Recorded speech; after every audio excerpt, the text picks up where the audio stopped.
প্রবাসী ভাইদেরকে ফিরায় আনতে হবে, এই দালাল চক্রের বিচার করতে হবে।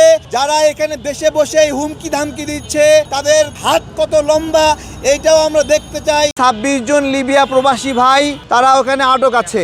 এই লিবিয়া প্রবাসী ভাইরা আটক থাকা অবস্থায় এদেরকে ওইখানে স্থানীয়ভাবে দালালরা জেল থেকে বের করে তাদের বাসায় রাখার চেষ্টা করছে এবং বাসায় রেখে যেটা করে এই 2 লাখ পাঠাও 5 লাখ পাঠাও, না হলে মাইরে ফেলালাম, এইসব হুমকি ধামকি চলতেছে, জিম্মি করে রাখছে।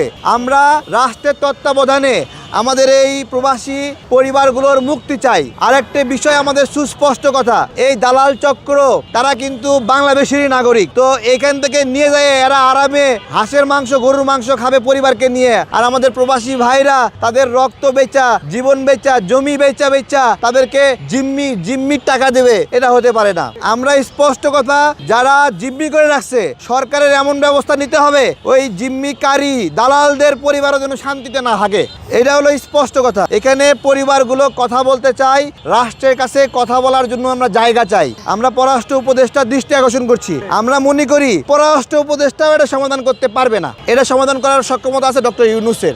তাই যদি হয় তাহলে ছোটখাটো অফিসার পাঠায় আপনারা আমাদেরকে বিব্রত করবেন না।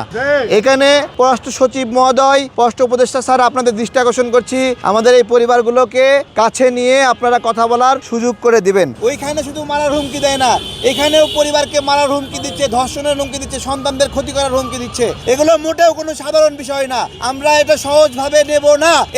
এই চক্রর আমরা এই চক্র শেষ দেখতে চাই এবং আমরা আর কোনো কথা নাই, উপদেষ্টার দেখা চাই। আর কোনো কথা নাই, আর কোনো কথা নাই, আর কোনো কথা নাই।